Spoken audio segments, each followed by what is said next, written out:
ఓం శ్రీ గురువే నమః. ఈరోజు మనం వీడియోలో పూజ చేసేటప్పుడు ఎలా చేయాలి, ఏ విధంగా చేస్తే మంచి ఫలితాలు వస్తాయి అనే దాని గురించి తెలుసుకుందాం. ఇక వీడియోలోకి వెళ్ళే ముందు ఓం నమః శివాయ అనే కామెంట్ చేయండి. ఎవరైతే భక్తి శ్రద్ధలతో దేవుడిని పూజిస్తారో అలాంటి వారికి ఖచ్చితంగా మంచి జరుగుతుంది. మీకు ఎన్ని కష్టాలు వచ్చినా సరే దేవుడిని పూజించడం మాత్రం మర్చిపోకండి. ఏదో ఒక రోజున మీరు గొప్ప స్థాయికి ఎదుగుతారు. అయితే మన ఇంట్లో దీపారాధన చేసే సమయంలో ఆ దేవుడు ముందుగానే కొన్ని సంకేతాలను పంపిస్తాడు. ఆ శుభ సంకేతాలు గుర్తిస్తే దేవుని ఆశీర్వాదం సంపూర్ణంగా లభిస్తుంది. విపరీతమైన అదృష్టం కలిసొచ్చి కోట్ల ఆస్తులు కలిసొస్తాయి. మీరు చేసే పూజలకు దేవుడు సంతోషిస్తే ఎలాంటి సంకేతాలను తెలియజేస్తాడో ఈ వీడియోలో తెలుసుకుందాం. ముందుగా వీడియోకి ఒక లైక్ కొట్టి మన ఛానల్ను సబ్స్క్రైబ్ చేసుకోండి. బ్రహ్మముహూర్తంలో దేవతలు తిరుగుతూ ఉంటారు కాబట్టి ఉదయం 3 గంటల నుండి 4:30 మధ్యలో ఎవరికైనా మెలకువ వస్తే మీ ఇంట్లో దేవతలు తిరుగుతున్నారని అర్థం. ఒక్కోసారి ఇంట్లో దీపారాధన చేసే సమయంలో మనకు తెలియకుండానే కన్నీళ్లు వస్తాయి. దీపారాధన సమయంలో మీ కంటి నిండు కన్నీళ్లు వస్తే మీరు చేసే పూజకు మంచి ఫలితం రాబోతుంది. ఇక మీకున్న కష్టాలన్నీ తొలగిపోతాయి అని అర్థం. అలాగే దేవునికి హారతి ఇచ్చేటప్పుడు ఒక్కోసారి దేవుని ముఖంలో చిరునవ్వు కనిపిస్తుంది. హారతి సమయంలో దేవుడు నవ్వినట్టుగా అనిపిస్తే చాలా శుభశకునముగా భావించాలి. ఎవరికైనా ఇలా కనిపిస్తే మాత్రం ఇక మీ జన్మ ధన్యమైపోయినట్లే. మీరు చేసే పూజలన్నీ నేరుగా ఆ దేవుని పాదాల చెంతకు చేరుతున్నాయని అర్థం. అలాగే పూజా గదిలో దీపం వెలిగించేటప్పుడు ఒక్కోసారి మన చెయ్యి కాలుతుంది. ఇలా జరిగితే అశుభంగా భావించాలి. పూజలో మీ చెయ్యి కాలితే మీరు ఏదో తప్పు చేశారని అర్థం. కాబట్టి ఎటువంటి చెడు ఆలోచనలు లేకుండా భక్తి శ్రద్ధలతో దేవుడిని పూజించాలి. అలాగే మీ ఇంట్లో అనుకోకుండా పాలు పొంగితే ధన రూపంలో మీ ఇంట్లోకి లక్ష్మీదేవి రాబోతుందని అర్థం. అలాగే ఒక్కోసారి ఉన్నట్టుండి గజ్జెల శబ్దాలు వినిపిస్తూ ఉంటాయి. మీకు గజ్జెల శబ్దం వినిపిస్తే మీ ఇంట్లో లక్ష్మీదేవి తిరుగుతుందని అర్థం. విపరీతమైన ఐశ్వర్యం మీ ఇంటికి రాబోతుందని సంకేతం. అలాగే ఒక్కోసారి మన ఇంట్లో ఎవరో ఉన్నట్లుగా అనిపిస్తారు. ఇలా అనిపిస్తే మాత్రం మీ ఇంట్లో దేవతలు ఉన్నారని సంకేతం. మీ ఇంటికి అదృష్టం పట్టబోతుందని అర్థం. అలాగే ఇంట్లో దీపారాధన చేసేటప్పుడు ఒక్కోసారి దీపంలో నూనె లేకపోయినా దీపం అలాగే వెలుగుతూ ఉంటుంది. ఇలా జరిగితే మాత్రం చాలా అదృష్టంగా భావించాలి. మీ ఇంట్లో దేవతలు తిరుగుతున్నారని అర్థం. అలాగే పూజా గదిలో దీపం వెలిగించిన తర్వాత ఆ దీపం ప్రకాశవంతంగా వెలిగితే మీరు చేసే పూజలకు దేవుని ఆశీర్వాదం లభించిందని అర్థం.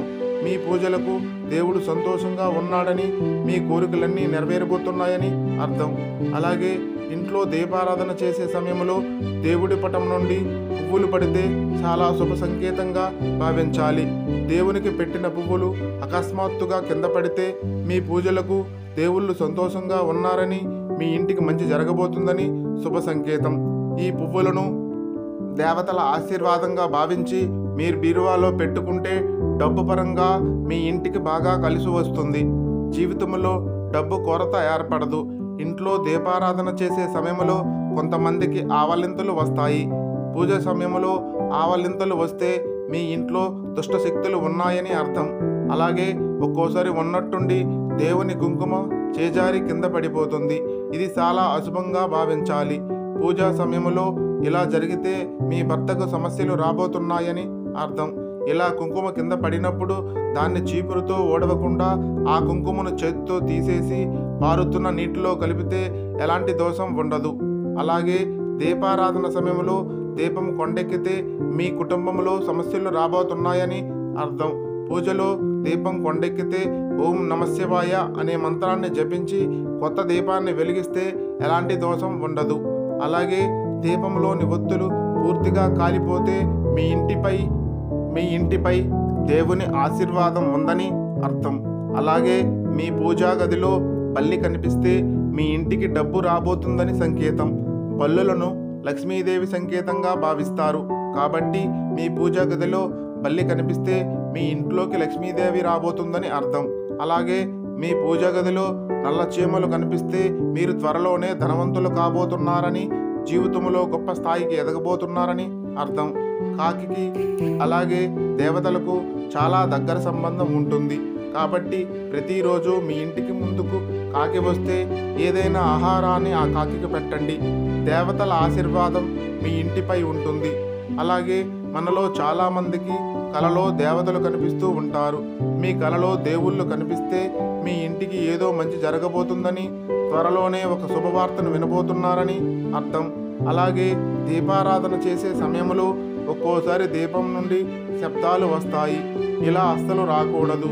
దీపం ప్రశాంతంగా వెలగాలి. అంతేకాని శబ్దం చేస్తూ దీపం వెలిగితే పూజా గదిలో తప్పులు చేస్తున్నారని అర్థం. దేవుని పూజలు కొబ్బరికాయ వెంటనే దాన్ని తీసేసి మీ కాళ్ళు చేతులను శుభ్రంగా కడుక్కొని కొత్త కొబ్బరికాయను కొట్టండి. ఇలా చేయడం వల్ల ఎలాంటి దోషం ఉండదు. అలాగే దేవునికి పెట్టిన నైవేద్యానికి తరచూ చీమలు పడుతూ ఉంటే మీ నైవేద్యాన్ని దేవుడు స్వీకరించాడని అర్థం. మీ ఇంట్లో ఒకే చోట 3 బల్లులు కనిపిస్తే మీ ఇంట్లోకి లక్ష్మీదేవి రాబోతుందని అర్థం. అలాగే తులసి మొక్క దగ్గర బల్లులు కనిపిస్తే మీ ఇంటిపై లక్ష్మీదేవి ఆశీర్వాదం ఉందని, లక్ష్మీదేవి స్వరూపమైన తులసి మొక్క ఎండిపోతుంటే మీ ఇంటికి కీడు జరగబోతుందని సంకేతం.